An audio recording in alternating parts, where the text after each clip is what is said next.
کہ ہم کس طرح سے اس رزق کو اپنے پاس لے کر آتے ہیں۔ اب یہ جتنے بھی میں نے سورس بتائے ہیں، ان کے اندر سب سے بیسٹ سورس کون سا ہے، ذرا اس کو دیکھتے ہیں۔ آقا کریم صلی اللہ علیہ وآلہ وسلم جو کہ دنیا کے بیسٹ ترین انسان ہیں، ہمارے لیے نہیں پوری امت کے لیے وہ بہترین انسان ہیں، اور اہل کفار بھی یہ بات مانتے ہیں۔ تو آپ صلی اللہ علیہ وآلہ وسلم نے تجارت کی، یعنی بزنس کیا، اور آپ صلی اللہ علیہ وآلہ وسلم کے ایک قول کے مطابق 9 حصے رزق بزنس میں ہے، تجارت میں ہے، اور 1 حصہ جو رزق کا ہے وہ نوکری کے اندر رکھا گیا ہے۔ اب سوچیں میں اور آپ سب سے زیادہ بے روزگار کیوں ہیں؟ تو کہ ہم چاہتے ہیں کہ ہمیں صرف نوکری ملے، بزنس کی طرف نہیں جاتے۔ پھر سروسز یعنی ہنر سیکھ کے کسی کو پیشکش کرنا، اس کا کام کرنا، یہ سروسز میں آتا ہے، یہ بھی ہم میں نہیں ہے، چونکہ ہم ہنرمند بہت کم ہے۔ اور یاد رکھیں جو ہنرمند ہے وہ کبھی بے روزگار نہیں ہو سکتا، اسے کوئی نہ کوئی کام مل جاتا ہے۔ سب سے زیادہ افیکٹ وہ طبقہ ہوتا ہے جنہیں صرف نوکری چاہیے، جنہیں صرف نوکری چاہیے، وہ بہت پریشان رہتے ہیں۔ جنہوں نے بزنس رکھا ہوا ہے یا جو لوگ سروسز دے رہے ہیں ہنر سیکھ کے، ان کو یہ مسئلہ زیادہ پریشان نہیں کرتا۔ تو یہ مسئلہ اور کہیں نہیں ہے، اس کا سلیوشن آپ کے دماغ میں ہے۔ مسئلہ ہے بھی ادھر اور اس کا سلیوشن بھی یہاں ہے۔ کیسے؟ ایک مائنڈ سیٹ ہے، اور مائنڈ سیٹ ہم نے یہ بنا لیا ہے کہ ہمیں نوکری کرنی ہے۔ ہم اپنے بچے کو اسکول بھیجتے ہیں، وہاں سے اس کی مائنڈ گرومنگ شروع کرتے ہیں کہ بیٹا تم نے نوکری کرنی ہے، نوکری کرنی ہے، اور جب وہ بڑا ہوتا ہے تو اسے اور کچھ بھی نہیں آتا، حالانکہ اس نے MBA کیا ہوتا ہے، اس نے بزنس پڑھا ہوتا ہے، لیکن پھر بھی وہ نوکری کی طرف جاتا ہے۔ یوں جب ہر بندہ معاشرے کا ہر فرد نوکری کے لیے جائے گا تو سوچیں بزنس کون لائے گا اور نوکریاں دے گا کون؟ ہر بندے کو گورنمنٹ تو بھرتی نہیں کر سکتی۔ جتنے زیادہ اس ملک کے اندر، سوسائٹی کے اندر بزنسز آئیں گے، یعنی انڈسٹریز لگیں گی، کاروبار ہلکا پھلکا بھی آ جاتا ہے تو اس میں 1-2 بندے ایڈجسٹ ہو جاتے ہیں۔ تو آپ کی یہ سوچ ہونی چاہیے کہ ہم نے کسی بھی طرح کا بزنس کرنا ہے، سب سے بیسٹ طریقہ یہ ہے کہ چونکہ 9 حصے رزق وہاں پہ پڑا ہوا ہے، اور اگر اس نیت سے آپ بزنس کرتے ہیں کہ میں لوگوں کو جاب دوں گا، اور یہ بہت بڑی نیکی ہے، تو آپ کو ثواب بھی ملے گا اور اس کے ساتھ ساتھ پیسے بھی ملیں گے۔ ہاں اس میں رزق زیادہ ہے، اس لیے تھوڑی سی محنت تو آپ کو کرنا پڑے گی، اور نوکری میں بظاہر ہمیں لگتا ہے کہ شاید رسک کم ہے، سیف زون میں ہوتے ہیں، تو نوکری کو چھوڑیں، بزنس کو پروموٹ کریں، یا پھر ہنر سیکھیں اور سروسز دیں۔ یہ سلیوشن ہے پہلے مسئلے کا۔ اب دوسرے مسئلے کی طرف آ جاتے ہیں۔ دوسرا مسئلہ سب سے بڑا صحت کا ہے، ہیلتھ کا ہے۔ جتنا زیادہ یہ ملک ترقی کر رہا ہے، جتنی زیادہ دنیا ترقی کر رہی ہے، اس کے اندر مختلف چیزیں، مختلف انڈسٹریز اور مختلف کیمیکلز کی ایجادات ہو رہی ہیں، اتنی زیادہ کلینک اور ہاسپٹل آ رہے ہیں۔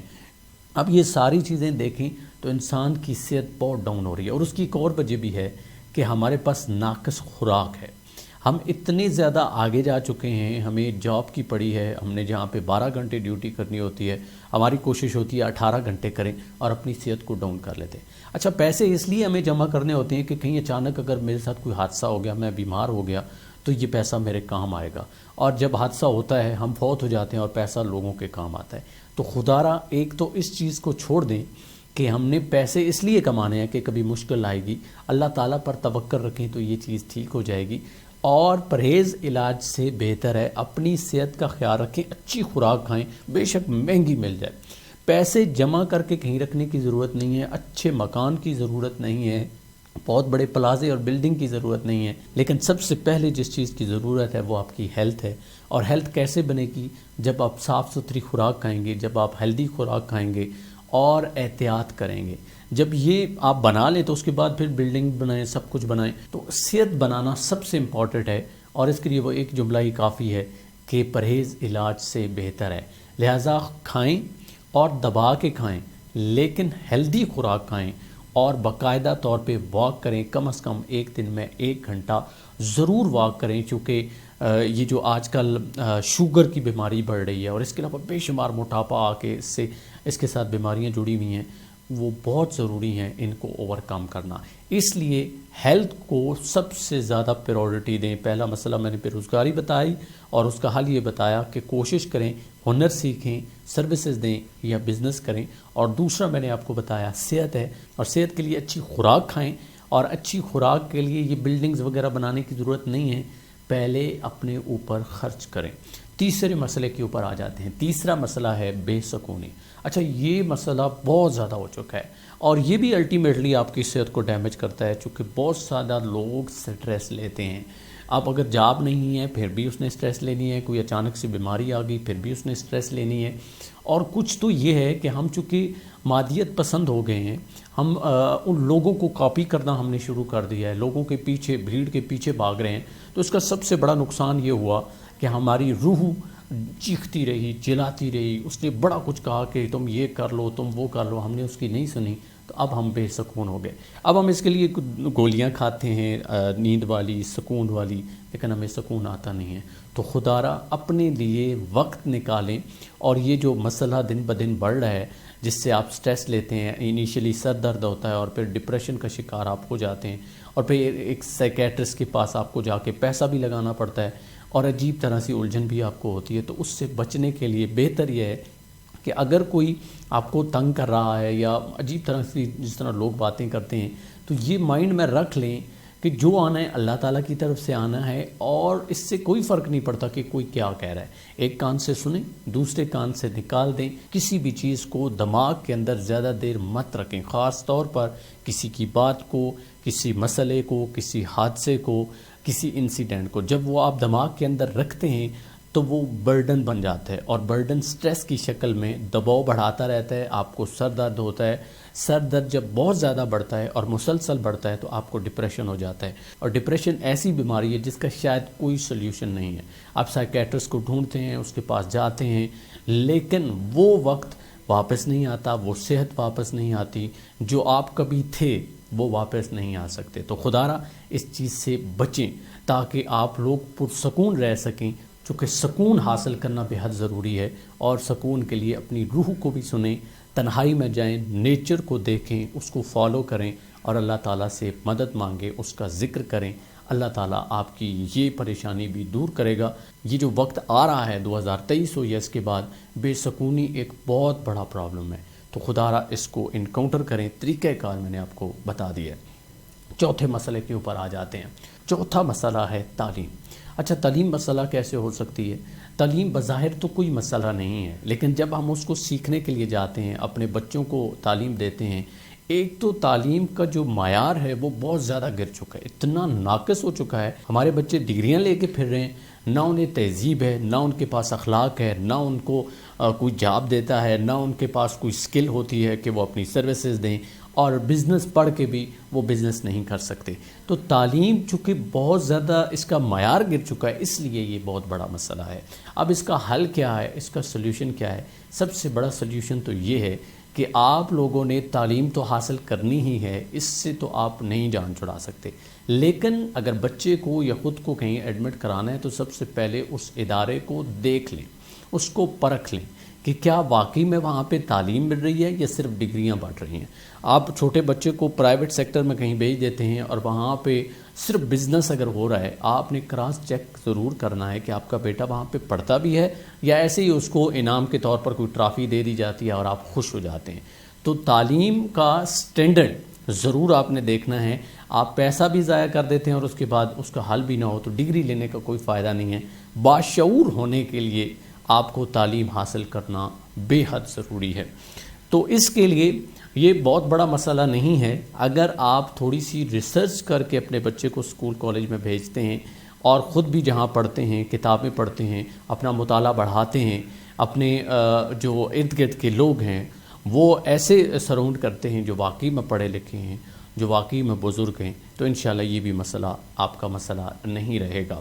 اور آخری جو آپ آج کا مسئلہ میں نے ڈسکس کیا کہ دن بدن یہ بڑھتا جا رہا ہے، وہ ہے ناانصافی۔ ہمارے معاشرے کے اندر ناانصافی بہت حد تک بڑھ چکی ہے، جگہ جگہ ظلم ہو رہا ہے، زیادتی ہو رہی ہے، اور یہ چیز ہمیں بہت پریشان کرتی ہے، لیکن اس کے لیے ہم کرتے کچھ نہیں ہیں۔ جب تک ہم اکٹھے نہیں ہوں گے، جب تک ہم ایک نہیں ہوں گے، جب تک ہم قانون کو نہیں سمجھیں گے، اس کو انڈرسٹینڈ نہیں کریں گے، میں یہ نہیں کہہ رہا کہ آپ سب وکیل بن جائیں اور سارے قانون کو، لیکن کم از کم بیسک جو آپ کے حقوق ہیں، جو اسلام آپ کو دیتا ہے، جو قرآن آپ کو دیتا ہے، جو آقا کریم صلی اللہ علیہ وآلہ وسلم نے آپ کو بتائے، اور جو ہمارے ملک کے اندر موجود ہیں، یقیناً وہی نظام ہے، تو جو سسٹم قانون آپ کو پروٹیکشن دیتا ہے اس کو سب سے پہلے جاننا اور پھر اپنے آپ کو اتنا مضبوط کرنا، اتنا سٹرونگ کرنا کہ ظالم کے سامنے آپ مر چکیں۔ اب یہاں پہ میں کوٹ کرنا چاہوں گا حضرت امام حسین رضی اللہ تعالی عنہ کی شخصیت کو کہ آپ نے ظلم سہا اور اسلام کو بچایا۔ آپ اس وقت بھی حق پر تھے جب سب لوگ آپ کے مخالف ہو گئے، 72 تن آپ کے ساتھ تھے اور اس کے علاوہ سب آپ کے مخالف تھے، لیکن آپ نے ناانصافی کے اوپر اپنے ضمیر کا سودا نہیں کیا۔ تو آج کل ضمیر چونکہ بک رہے ہیں، اس لیے یہ سب سے بڑا مسئلہ میں نے کہا ہے۔ ضمیر کو نہیں بیچنا، کچھ بھی ہو جائے، زیادہ سے زیادہ ظلم ہوگا، زیادہ سے زیادہ آپ کو تھوڑی بہت تکلیف برداشت کرنا پڑے گی، لیکن یہ بات یاد رکھنی ہے کہ مومنوں کے لیے یہ جو زمین ہے، یہ جو دنیا ہے، یہ ایک آزمائش کا گڑھ ہے، اور جب ہم نے یہاں سے نکلنا ہے تو ایکچوئل زندگی تو ہمارے لیے وہ ہے۔ اس لیے آزمائش میں پڑ جانا ہے، تکلیف کو برداشت کر لینا ہے، لیکن ناانصافی کبھی قبول نہیں کرنی اور ہمیشہ حق پر رہنا ہے۔ یہ مسئلہ صرف آپ کا نہیں ہے، یہ مسئلہ پورے معاشرے کا ہے۔ تو اگر آپ طاقتور ہیں، سب سے پہلے تو یہ کہ آپ کو طاقتور بننا ہے، اور پھر اگر آپ طاقتور ہو گئے یا ہیں تو آپ کو لوگوں کے لیے کام کرنا ہے، لوگوں کو پروٹیکشن دینی ہے اور اللہ کی رضا کے لیے دینی ہے۔ ایک دو اشعار ہیں، اس کے بعد ہم سیشن کو اینڈ کریں گے۔ یہ مسئلے کو لے کر ہی ہے۔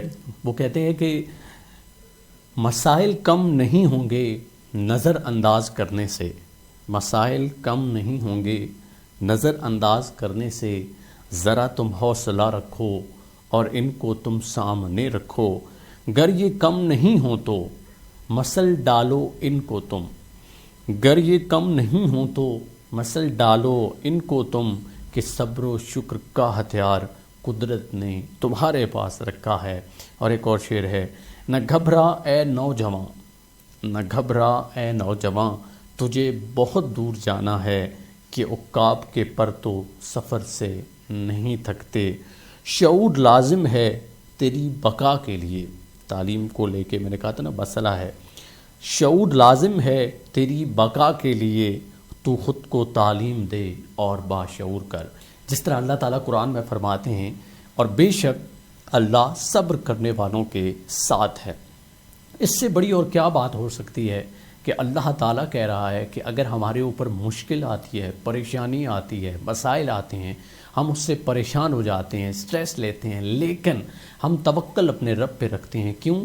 چونکہ اللہ تعالیٰ وعدہ کر رہے ہیں کہ اگر ہم خاموش رہتے ہیں، اگر ہم خاموشی سے اس آزمائش کے اوپر پورا اترتے ہیں تو میں تمہارے ساتھ ہوں۔ تو اس سے بڑی بات کیا ہو سکتی ہے؟ تو ہمیں توکل رکھنا چاہیے اپنے رب کے اوپر، اس ذات کے اوپر جو اس تمام کائنات کا خالق اور مالک ہے۔ تو یقیناً ہم بہت بڑے مسئلے سے بھی گزر جائیں گے، اور اگر صبر کے اندر ہم شکر کو بھی لیں تو اللہ تعالیٰ کہتا ہے کہ اگر تم شکر ادا کرو گے تو میں تمہیں اور دوں گا۔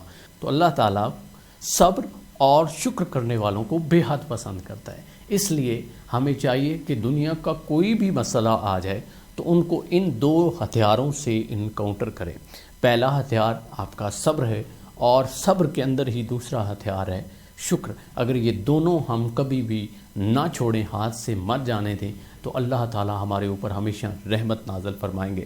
لیکن صبر اور شکر کا مطلب صرف یہ نہیں ہے کہ جس طرح ہم کہیں کہ الحمدللہ اللہ تعالیٰ نے مجھے بہت کچھ دیا، نہیں، آپ نے کریکٹر سے، اپنے اخلاق سے، اپنے کردار سے یہ بات ثابت کرنی ہے کہ واقعی میں آپ صابر بھی ہیں اور آپ شاکر بھی ہیں، تو یقیناً اللہ تعالیٰ آپ کو بہت نوازے گا۔